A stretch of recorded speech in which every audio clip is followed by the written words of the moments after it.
Bon, voici donc nouvelle vidéo. Une nouvelle vidéo. Bon, il a eu le temps entre deux vidéos de construire sa moustache. Bon, c'était le but. Hein. Bon, je l'ai laissé tourner. Ici, il a plus une moustache, il a une barbe. Ouais, alors quand j'avais ça, c'est le traitement du cercle. Hein. Bon, j'ai fait varier le A et le alpha du cercle pour obtenir voilà il a une barbe, il a plus de moustache. Bon, et je l'ai laissé travailler entre temps. Donc je chargeais ma vidéo. J'étais charger ma vidéo. Euh, que j'ai uploadé ma vidéo, ben, téléchargé ma vidéo, enfin, téléchargé dans le sens de la mettre sur YouTube. Mais il a tracé ça. Bon, et ça devait donner des cercles. Bon, et tout ça, je vais effacer, hein, ça m'intéresse pas. Bon, c'est pour vous dire qu'entre temps, je l'ai laissé travailler, il a dessiné une barbe. Bon, et ça, c'est par l'entremise des équations paramétriques. Parce que je suis en train de voir les équations paramétriques. Voilà, je vous rappelle qu'une équation paramétrique est régie par h de t, x est égal à h de t, c'est ce qu'on appelle une paramétrisation cartésienne, puisqu'en fait on revient en cartésien. Tout ça j'ai expliqué, hein. Bon, j'ai expliqué dans la vidéo précédente. Hein. Voilà. Et en même temps, comme j'ai traité tout ça, j'ai appliqué au cercle. Donc il y a, je sais pas combien de minutes de vidéo pour vous expliquer ça, qu'est-ce que c'est que la paramétrisation cartésienne, et j'ai pris un cas de figure par les courbes de Newton, par les transformés Newton. Voilà, qui est une affinité. Il a fait des transformations par type affinité géométrique et il a obtenu différents types de courbes. Comme j'ai obtenu ma barbe en chipotant un petit peu avec les équations du cercle. Bon, alors cette vidéo-ci, comme j'ai expliqué ce que c'est que la paramétrisation cartésienne, je n'y reviens un peu parce que j'ai pris presque une heure pour le faire, pour vous expliquer ça. Et je l'ai appliqué au cercle. Maintenant, je l'applique à l'ellipse. Donc, tout ce que je peux vous dire en résumé, c'est que on a une équation qui est voilà, donnée par h de t étant le paramètre, et on revient voilà, aux variables cartésiennes x et y. X égale h de t, et y égale g de t, pour t compris entre t0 et t1. Alors il y a toujours un domaine, et bon, il ne faut jamais oublier ce domaine. Alors je vais l'appliquer ici pour l'ellipse. Donc toutes les explications là ont été données. D'ailleurs ici vous voyez que j'explique un petit peu l'hyperbolisme, notion étudiée par Newton, hein, l'hyperbolisme, les courbes l'hyperbolisme par rapport à O et de la droite XA, l'antihyperbolisme, mais ici ils se sont trompés, hein, parce que ici j'ai remarqué qu'ils avaient, il y en a un qui vient là et l'autre qui vient là, ben bon, ça c'est dans le site, ils se sont trompés dans le site. Voilà, ici ils vous ont donné l'équation cartésienne et la paramétrisation cartésienne, et ça j'ai expliqué dans la vidéo précédente, que je vous ferai un lien avec cette vidéo. Tout ça j'ai expliqué, mais ce qu'ils ont oublié c'est de mettre un domaine, il y a toujours un domaine. Il ne faut pas oublier que T appartient à un domaine, et ça ils l'ont oublié. Bon, alors maintenant je vais appliquer ça pour l'ellipse. Alors le paramètre, qu'est-ce que c'est? Ben, ça dépend de la courbe. Hein. Voilà, ça c'était pour l'affinité géométrique faite par l'étude de Newton. Pour voir certains types de courbes, on a différents types de courbes. Hein. Ouais, je l'ai montré dans la vidéo précédente. Et ça c'est pour le cercle. Bon. Alors maintenant, ouais, ça c'est le cercle centré bien sûr.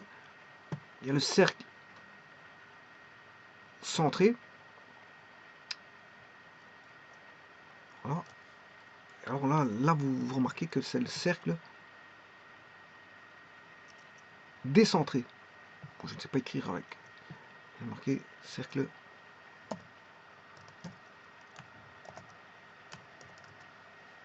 Pour autant que A différent de 0 et ou B différent de 0. Et ou B différent de 0. Parce que si vous avez A différent de 0, ben B peut être nul, mais il sera quand même décentré. Mais si A et B sont différents de 0, il est quand même décentré. Il est aussi décentré. Dans tous les cas de figure, il suffit que A ou B différent de 0 pour que le cercle soit décentré. C'est ce qu'on appelle un cercle voilà, réduit. C'est le cercle réduit. Il est réduit à l'origine, au centre O. Ben, je parle de celui-là, bien sûr. C'est le cercle réduit. C'est le cercle réduit. Il se trouve à l'origine, il est de rayon R. R constant. Parce que si vous faites varier, qu'est-ce qui est variable? C'est le T qui varie de 0 à 2π. Parce que si vous faites varier le R aussi, vous avez la moustache ou la barbe ou tout ce que vous voulez. Vous avez, voilà, vous avez des natures un peu étranges de figures. Là, moi, j'ai obtenu pour le cercle, j'ai obtenu une barbe. Au départ, j'avais une moustache et puis il s'est transformé en barbe. Voilà, ceci étant dit, on peut avoir toutes sortes de courbes. Bon, d'ailleurs, beaucoup de gens ont étudié, notamment par les équations polaires. Hein, par des équations polaires, parce qu'ici, il existe bien sûr, je vous rappelle, des équations vectorielles, des équations cartésiennes, des équations polaires, des équations ici, c'est paramétrique, c'est avec un paramètre. Et le paramètre, ça dépend il faut étudier et voir ce qu'il vaut le paramètre. Hein, voilà, pour le cercle, c'est un arc. Pour l'ellipse, c'est l'anomalie excentrique, phi. C'est l'angle phi. Voilà. Et justement, je vais l'étudier ici pour l'ellipse, mais l'ellipse n'est rien d'autre qu'un cercle qui a été transformé. Donc c'est aussi du cosinus t et du sinus t, si ce n'est qu'on n'aura pas R. On aura un grand cercle et un petit cercle. Donc on aura A cosinus t et B sinus t. Donc on aura, c'est la même chose qu'un cercle, mais décentré. Bon, pour l'ellipse, c'est facile. Hein. Il suffit de se rappliquer au cercle. Donc la paramétrisation cartésienne, ce sera x égale A cosinus t, où t sera l'anomalie excentrique. Je vous montrerai pourquoi c'est de l'anomalie excentrique. Vous ne pouvez pas le voir ici. C'est pas avec ce que je raconte ici que vous y verrez quelque chose. Vous le verrez quand au moment opportun.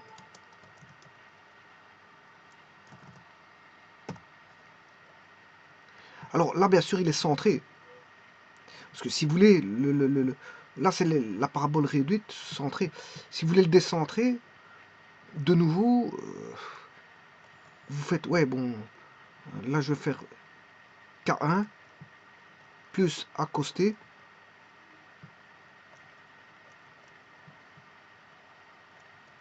et Y égale K2, bien sûr, tous les deux étant un des deux au moins étant différent de 0 pour avoir un décentrage de l'ellipse.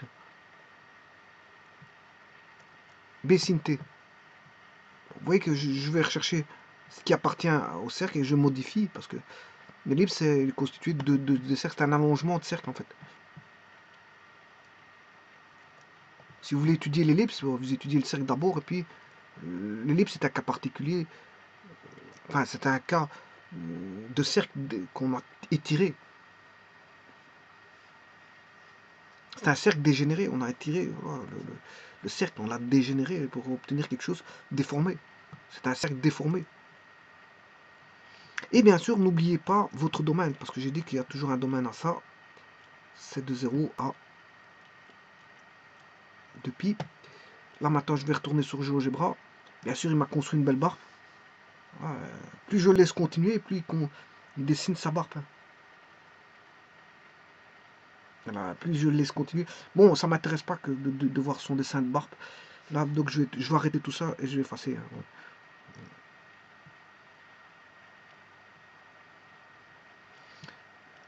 Alors,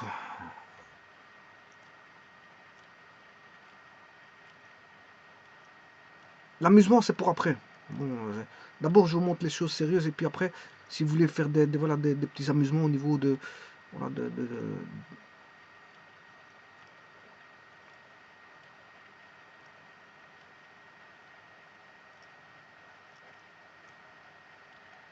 avec tout, on peut s'amuser avec tout. Hein. Dans un premier temps, ce que vous pouvez faire, c'est de garder la ligne sérieuse et puis après, vous faites ce que vous voulez. Voilà. Bon, ici, je vais mettre un cercle. Oui, ici, il me faut un A et un B. Donc, je vais aller chercher de nouveau un curseur. Le curseur, on va aller de moins 50. 50. Et maintenant, je vais mettre mes équations. Donc, c'est x égale a fois cosinus, le t ici vaut alpha.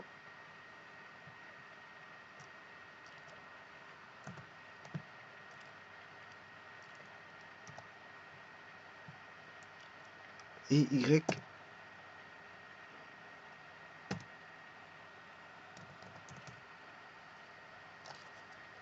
Bon, si vous mettez que x, il n'y a rien qui va se passer. Hein. Vous n'aurez qu'une droite. En fait, c'est l'intersection de deux droites. Hein. L'intersection de deux droites donne un point. Et c'est cette courbe tracée en fonction de alpha qui va donner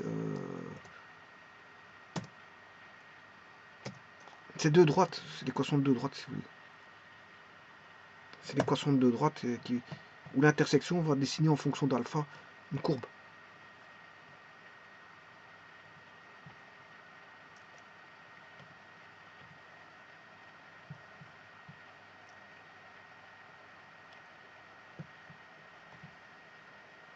Alors l'intersection, je vais mettre l'intersection des deux droites. Là j'ai un point A. Et maintenant je peux faire évoluer de 0 à 360 l'angle. Bien sûr en laissant une trace. Hein. Bon, ici le A je n'ai pas besoin qu'il varie. Je ne sais pas pourquoi il me fait varier le A. Parce que sinon il ne va pas me donner une ellipse. Je vais arrêter celui-là.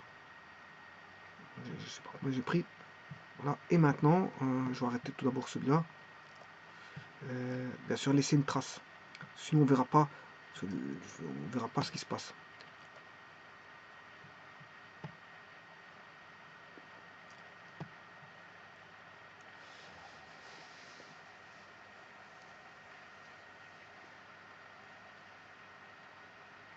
Oui, ça donne une ellipse avec A plus grand que B.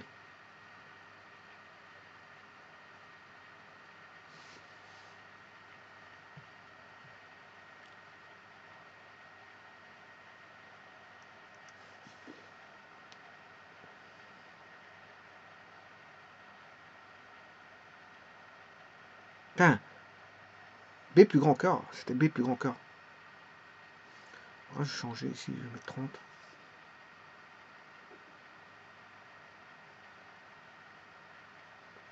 Donc, qu'est-ce que c'est ici? C'est les équations paramétriques, c'est deux droites, hein, c'est l'équation de deux droites. Donc, on a une intersection où le alpha va faire varier, bon, justement,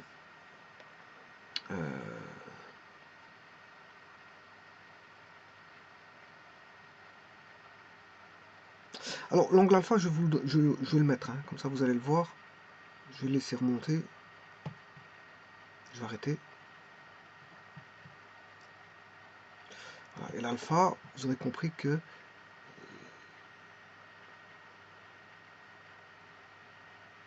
c'est par rapport à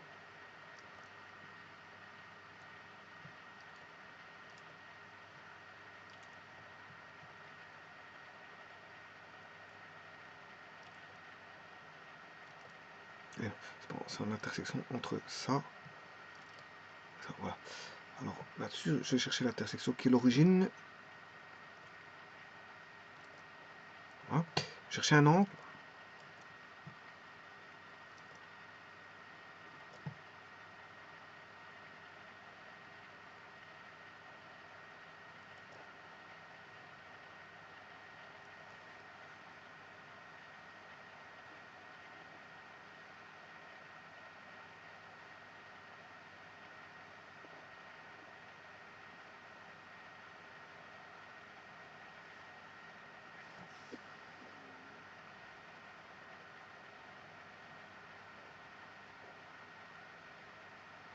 Non, c'est pas cet angle-là. C'est pas cet angle-là. C'est pas cet angle-là.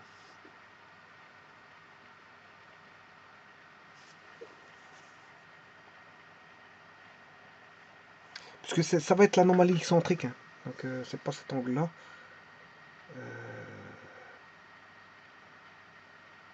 En fait, il faut que je dessine le grand cercle. En ce moment, je cherchais le T.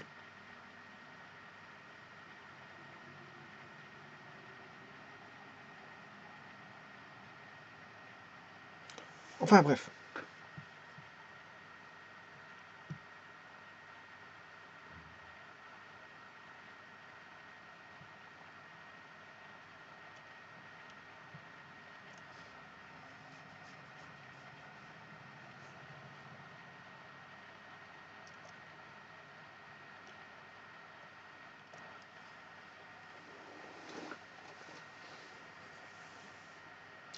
Le alpha, c'est l'anomalie excentrique.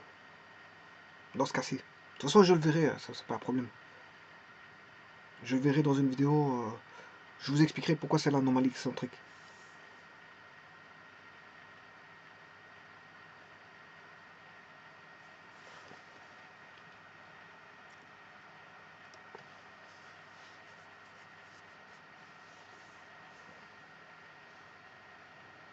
Donc ça dessinera toujours une ellipse. Hein. Bon, maintenant on va faire varier tout, le A.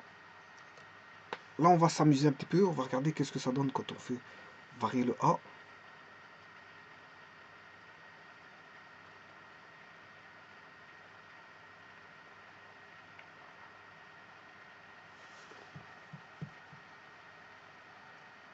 Ici ça devient de l'amusement, parce que je peux pas faire varier le A.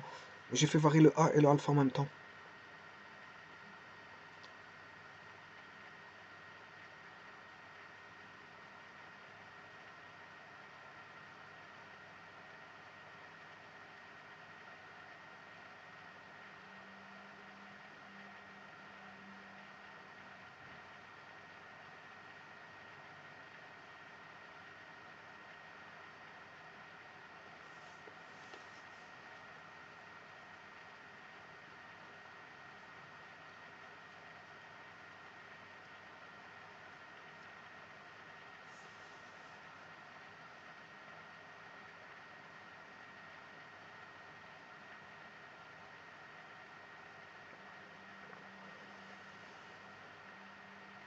Ça fait une forme de biscuit ici.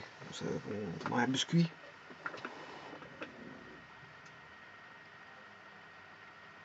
Genre les barquettes.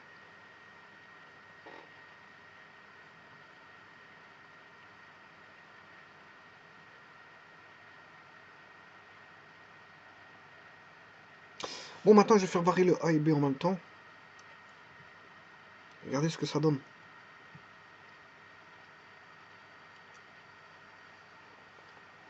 Bon, je vais recommencer ça.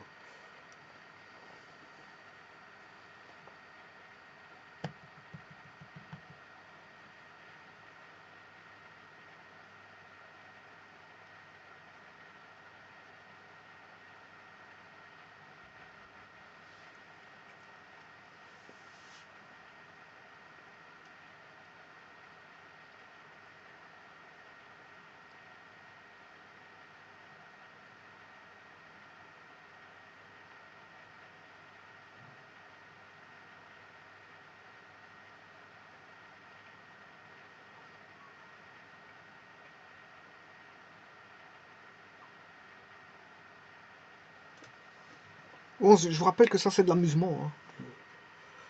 Hein. C'est rien d'autre. Pour obtenir des infinités de courbes, hein, bon, ça c'est pas. Les courbes, on peut en avoir tant qu'on en veut. C'est pas ça qui. Alors, certaines personnes ont trouvé des courbes caractéristiques, c'est en s'amusant comme ça. Hein. Ouais, voilà, ils dessinaient point par point. Au niveau voilà, ils mettaient une équation, ils la dessinent point par point, et regarde ce que ça donne. Ils avaient une courbe caractéristique. Bon, ça c'est bon, ils manipulaient, hein, c'est de manipulation. Et ça les amusait de faire ça, comme moi ça m'amuse voilà, de voir ça. Voilà, ça les amusait. Et ils ont trouvé des courbes spécifiques. Hein.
Il y a une petite bestiole là qui se construit.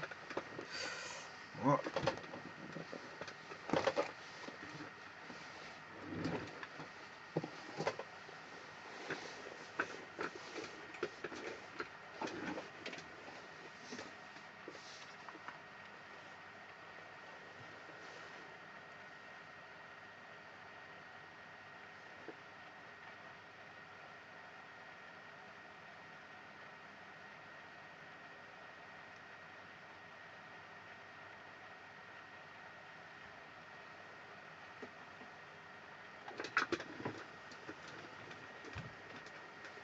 Bon, je vous rappelle que c'est de l'amusement, hein, parce que bon, normalement, je dois maintenir A et B constant, et là j'ai une ellipse.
Bon, et vous pouvez donner l'interprétation de ce que vous voulez, de cet objet ou de cette, je sais pas quoi, cet insecte, je sais pas quoi, je sais pas ce que vous y entrevoyez.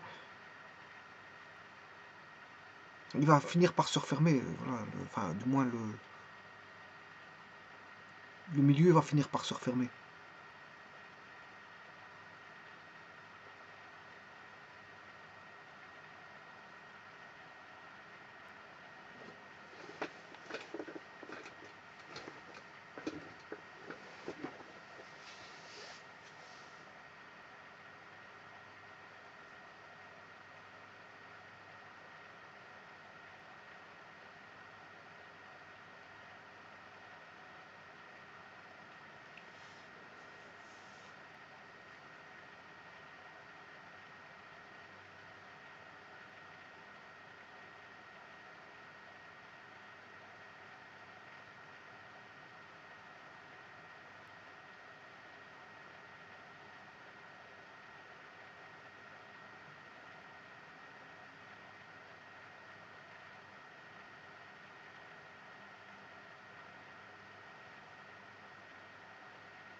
Je vous remercie.